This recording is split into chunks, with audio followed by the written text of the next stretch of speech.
Okay, today we're going to talk about soloing. And I want to specifically talk about using the pentatonic scale as our bass because everybody knows the pentatonic scale. And if you do what we're going to talk about today, every time you pick up your guitar, you're going to get so much better at soloing. And it's all going to be because you're going to play with purpose, right? This isn't some clickbaity thing. This is what I did every time I picked up my guitar. I started working on trying to find the chord tones that I'm playing over the solos. You just need to listen to the chord progression that's playing, and you just need to find the one of that chord. It's going to get better as you get better and more comfortable with this. When I first started playing guitar, I had trouble even hearing the chord changes. It's like, I don't know what chord we're on right now. I'm not paying attention to that. I'm so worried about trying to even stay within the scale shape I'm in.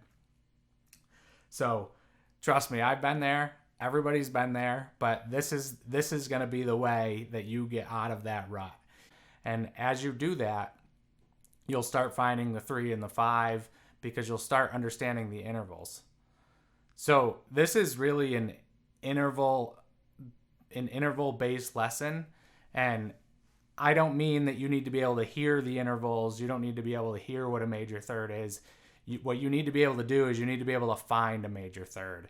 And that was one thing I was always confused with about intervals, is that I always thought when people were talking about, oh, you need to know your intervals, you need to know your intervals, I thought they meant you need to be able to hear 2 notes played back to back and know, okay, that's a major third or that's a perfect fifth. And that's not what you need to know with intervals. I can't pick out intervals like that. I'm not Michael Palmisano. I can't do that stuff. Hopefully someday I can, but as of right now I can't.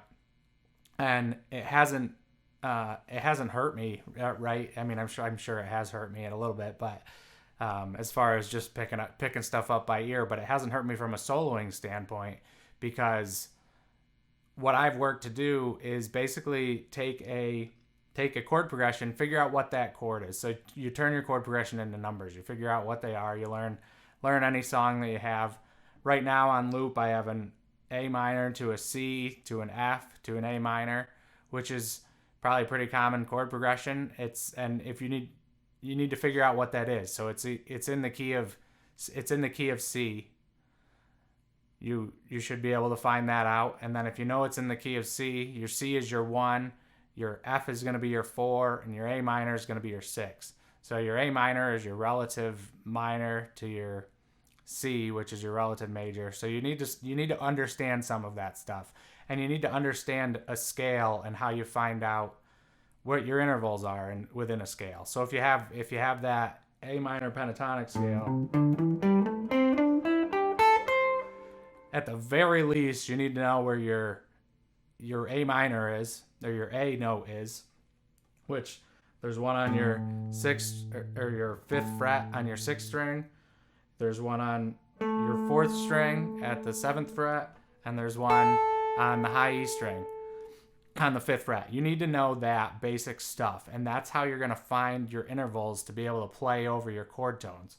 So if you're playing over an A minor chord, I want you to just play around that A note. So you know it's here, and you know it's down here. So when you get to that A minor, you need to play with purpose and go find that A note, because when that A minor comes around, you should play that A note, and you should play the right note. Your focus should be basically resolving to that note. So that's where you want to land. You don't have to play it the whole time the A minor is playing, but when you're on that, your lick should end on an A minor. When you're playing a C, you should try and end on a C, and that would be your 1. And I don't think you need to worry about this as much. You don't need to know where your C's are. You don't need to know where your A's are. What you need to know is where your 1s are and your 6s are within a scale. So you have this scale, and that is an A that I just landed on. Well, if you're going to play this in G, I don't need you to know where all the G's are. Yes, you need to know where they are on the 6th string and the 5th string so you can find your scales, find your chords. But if you were playing in G minor or A sharp, you would need to know where your 1 of that is, and you'd need to know where your 6 is. it's not gonna help you at this point to memorize, okay, my A is on the 7th fret of the D string. That's not as important as just knowing where your 6 is within the scale that you're working with. So if we were gonna test this out, right, we have this loop on, and what it sounds like when you're searching for your one of your chord. And don't worry about the 3, don't worry about the 5 until you get better at finding the 1.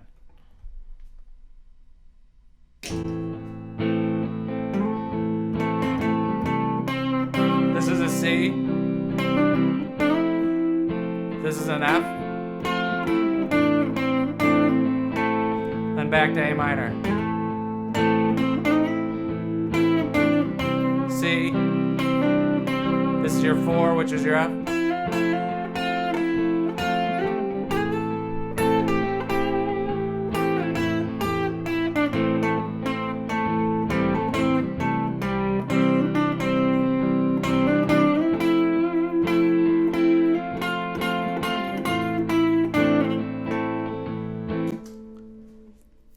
So the thought here is, when you need to just listen to the chord progression. It is gonna be difficult at first, but what you need to know first and foremost, once you find a 1, any 1 within that scale, you need to be able to find the intervals that are around that 1. So you need to know your major scale that is a whole half, whole half. So you have 1, 2, 3, 4, 5, 6, 7, 8. And you're probably telling me, you probably already realized that I played a 4, and a 4 is not in a pentatonic scale, and I said we're using a pentatonic scale. Well, when you play over the 4, play the 4, right? Add it in. It's gonna sound good. Nobody cares. You're basically using your pentatonic scale as a bass, and then you're adding in notes as you see fit. If you have a 4, you play your 4. Then that's really the only note you're gonna need to add in at this point. Later, if you're playing a 5, if you're playing a 5 and the major third of a 5 is going to be your 7, so you may add in your 7 at some point. The whole point of this is just search for your 1 and play around it. So if you're playing an A minor, try and land on that A note and try and focus on that A note. If you're playing a C, but if you're playing a 4, which is an F, dance around that 4 note. And you can get, what I did there is I went back into the pentatonic scale. So dance around it. If you have a chord progression with a 5, find your 5.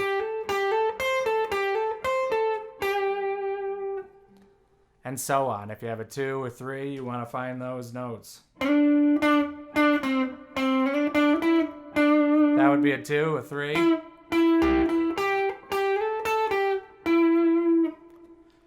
And just keep working on landing on those notes every time you pick up your guitar.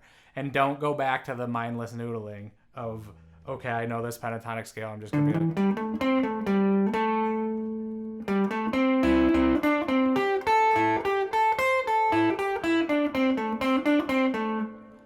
If you don't go back to that mindless noodling and get stuck in that rut again, you'll start playing your 1 of your chord, and it'll be tough at first. It's going to be slow going because you're not going to know where it is.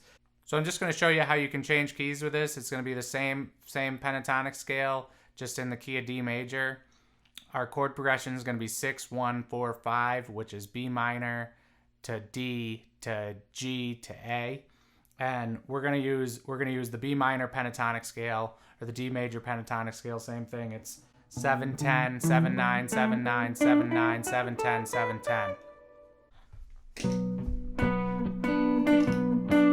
And that's your 6. This is your 1. To your 4. To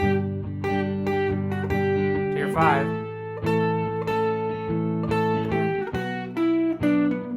That's your 6. Your 1. To your 4. To your 5. So very simple, just staying in the same area. The more you move out of that area and until you're comfortable with this, the more you're going to get lost, which is fine. I mean, get yourself lost, right? And then see if you can find your way back to the one of the chord. That's great exercise to work on. You'll get better at this. You can move it into different forms of the pentatonic, different forms of the major scale. And then you take it to the next level. You start looking for your threes and fives too. So this is great practice. You do this every day and you're going to get better at soloing. You're going to get more melodic with your solos instead of just running up and down the pentatonic scale and not knowing where you are. I know this will help you. Please like and subscribe, and remember, play with purpose.